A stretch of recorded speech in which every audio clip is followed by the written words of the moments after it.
Our resident runner, Matt, Oh, true. I mean, he just knocks out half marathons like they're nothing. No big deal. As I get older, they're not easy, all right? All right. Yeah, that's the great thing. I love that story about Alex. Lindsay, great job as always. The thing about the human spirit, we can change our mind. We're the only animal that can change our mind like that on something and dedicate ourselves to something. Yeah, so if you want to make a change right now, you can do it right now. And that moment for Alex was just so powerful. Listen to him being so profound today. He's always profound. It's Thursday. Mr. Wentz. Hang on. I don't know what that means. Reminds me of an old cat poster. Yeah, right. You got a weather word for me today? Yeah. I do. It's, I think, Mo, did we decide on inspire? Is that what we're going with? Inspire. Okay. All right, we'll get that in. Okay. Makes sense. Speaks for itself. All right. Well, weather-wise today, right in the middle of the numbers, Weather 101 teaches you to go outside of the numbers. So if the box is here and the information's here, you stand next to it. I failed us on the beginning there. 81 degrees right now. Dew point sitting at 64. So the humidity's been manageable. It hasn't been particularly thick outside. Overall, we've been dealing with a pretty nice summer afternoon, all things considered. We're near 80 degrees, upper 70s for others. That brisk wind continues. We've got a nice breeze out of the west.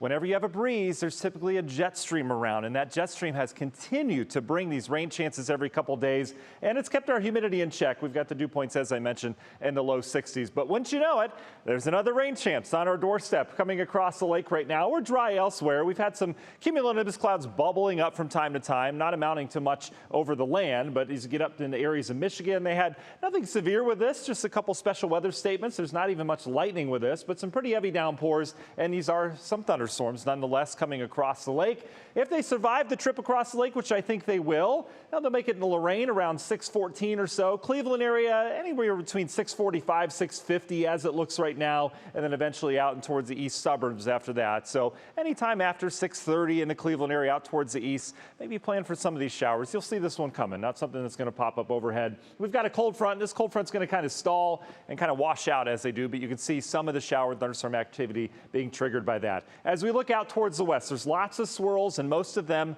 are in Canada. We have a consistent pattern, and we've got for August a strong jet stream. This has been just in August to remember, even July back to that matter, where the jet stream usually goes up into areas of Canada, and we have the doldrums weather-wise. That hasn't been the case. The jet stream's been fluctuating through the lower Great Lakes, and that brings a very active pattern when we typically don't have a lot of activity. So we've got chances of rain. Let's time it out for you. Overnight tonight, you can see some of those showers kind of making it through, and they'll die out after sunset. Your National Environment hour-by-hour forecast brings us dry weather tomorrow morning. We're back in the 60s tonight, back near 80 degrees tomorrow afternoon. Nice for your lunchtime, right? No problems whatsoever.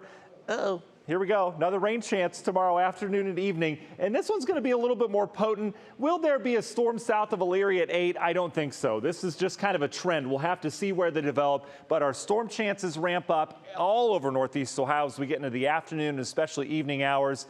Browns preseason game, yep, that'll be at risk too. We'll keep an eye on it. We'll likely have some lingering activity Friday night. And then on into Saturday, we'll have some lingering activity early. Looks to be a hot afternoon. We should be dry through midday. And then we're talking more showers and thunderstorms bubbling up in the afternoon. Some of those could be on the strong side. If you're looking to be inspire, the Perseid meteor shower. This is one of the best meteor showers every single year. It looks good this year because the moon's going to be in crescent phase, so we're not going to have that moonlight. But again, Friday night, Saturday night, Sunday night, 70 to 100 an hour. That's not too bad. We'll have some clouds and some rain around, so we'll have to keep an eye on that.